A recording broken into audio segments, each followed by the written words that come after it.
Hi friends, ఈరోజు మనం పండు మిరపకాయల రోటి పచ్చడి ఎలా చేయాలో చూద్దాం. అందుకోసం నేను ఇక్కడ ముందుగా కడిగి పెట్టుకొని తొడిమెలు తీసుకున్న పావు కిలో పండు మిరపకాయలు, ఇందులో వేయడానికి 50 గ్రాముల చింతపండు తీసుకుంటున్నాను.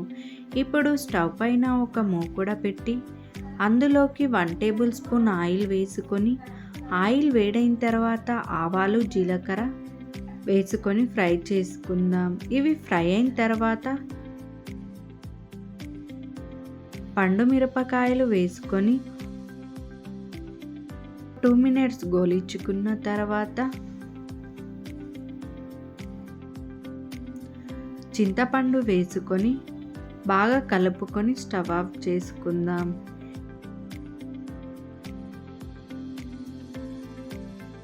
ఇప్పుడు రోట్లోకి కొన్ని వెల్లుల్లి రెబ్బలు వేసుకొని కచ్చా పచ్చగా దంచుకున్న తర్వాత ముందుగా ఫ్రై చేసుకొని పెట్టుకున్న పండు మిరపకాయలు, రుచికి సరిపడా రాళ్ళుప్పు వేసుకొని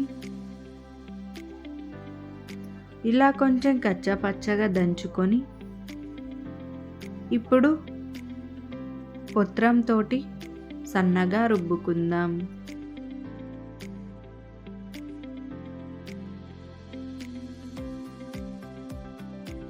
ఇలా రుబ్బుకున్న తర్వాత దీన్ని గిన్నెలోకి తీసుకొని పక్కన పెట్టుకుందాం. మళ్ళీ అదే మూకుని తీసుకొని 1 టేబుల్ స్పూన్ ఆయిల్ వేసుకొని ఆయిల్ వేడైన తర్వాత పోపు పెట్టుకుందాం.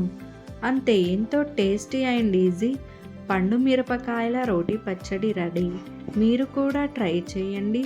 ఎలా వచ్చిందో కామెంట్ చేయండి. మరిన్ని వంటల కోసం మన ఛానల్ని సబ్స్క్రైబ్ చేసుకోండి.